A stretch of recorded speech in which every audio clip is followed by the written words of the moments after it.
नमस्कार, शुभ सकाळ। आज आपण बनवणार आहेत बेसन पिठाचे धिरडे, कोणी याला बेसन पोळी पण म्हणतं। त्यासाठी लागणारे साहित्य: तेल, बेसन पीठ, मीठ, ओवा, जिरं, थोडासा सोडा चिमूटभर, थोडासा हिंग, कोथिंबीर, हिरवी मिरची आणि लसूण। जिरं, ओवा, लसूण आणि हिरवी मिरची हे मिक्सरमधून बारीक पेस्ट करून घ्यायची आहे आपल्याला। पीठ भिजवण्यासाठी मी घेतलेला आहे खोल भांड, त्यात आपल्याला पीठ टाकून घ्यायचं आहे। तुम्हाला पाहिजे त्या क्वांटिटीत तुम्ही पीठ घेऊ शकतात। मी सोडा आणि हिंग टाकून घेतलेला आहे। त्यात वाटलेलं मिश्रण मिरचीचं, लसणाचं ते पण टाकून घ्यायचं आहे आपल्याला त्यात, आणि चवीप्रमाणे मीठ टाकायचं आहे आणि पाणी टाकून हे भिजून घ्यायचं आहे पीठ। ही रेसिपी तुम्ही मुलांना टिफिनलाही करून देऊ शकतात।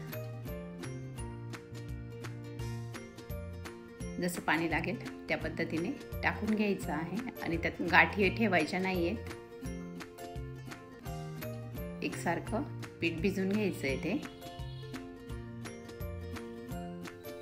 पटकन मुलांना काही खायचं असलं तर बनवू शकतात तुम्ही। पटकन होणारी रेसिपी आहे ही। या पद्धतीने मी पीठ भिजवून घेतलेलं आहे। त्यात आपण कट केलेली कोथिंबीर पण टाकून घेणार आहोत। कोथिंबीर टाकून पण मिक्स करून घ्यायचं आहे। मी तवा घेतलेला आहे, गरम करून घेतलेला आहे, तो गरम करायला ठेवलेला आहे। त्याच्यावर थोडंसं तेल टाकायचं आहे आणि सगळ्या साईडने पसरून घ्यायचं आहे ते तेल उलटण्याच्या साहाय्याने। आणि गॅस कमी करून द्यायचा आहे तवा तापल्याच्या नंतर, आणि थोडंसं पाणी शिंपडून घ्यायचं आहे, म्हणजे तव्याचं जी उष्णता असते ती थोडी कमी होऊन जाते। त्याच्यामुळे आपल्याला बॅटर स्प्रेड करायला चांगलं जातं।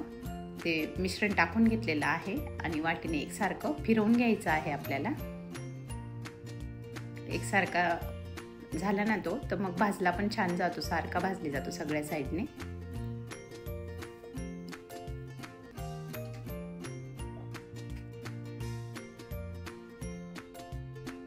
बघा, छान भाजत आलेला आहे। थोडंसं तेल टाकून घ्यायचं आहे वरून,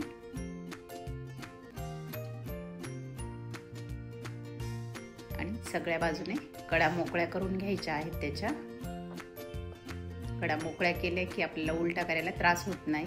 बघा किती छान कलर आलेला आहे। मुलांना तर ही रेसिपी खूप आवडते, पटकन टिफिनला होण्यासारखी आहे। पण दुसऱ्या साईडने पण उलटा करून घेणार आहोत आता। छान भाजले गेलेलं आहे, आपल्याला प्लेटमध्ये काढून घ्यायचं आहे। तुम्हाला जर माझ्या रेसिपी आवडत असतील तर लाईक करा, शेअर करा, सबस्क्राईब करा, आणि तुम्ही पण ही रेसिपी करून बघा आणि नक्की कमेंट करून मला सांगा कशी झालेली आहे ती। चला तर मग भेटू अशाच नवीन रेसिपीमध्ये।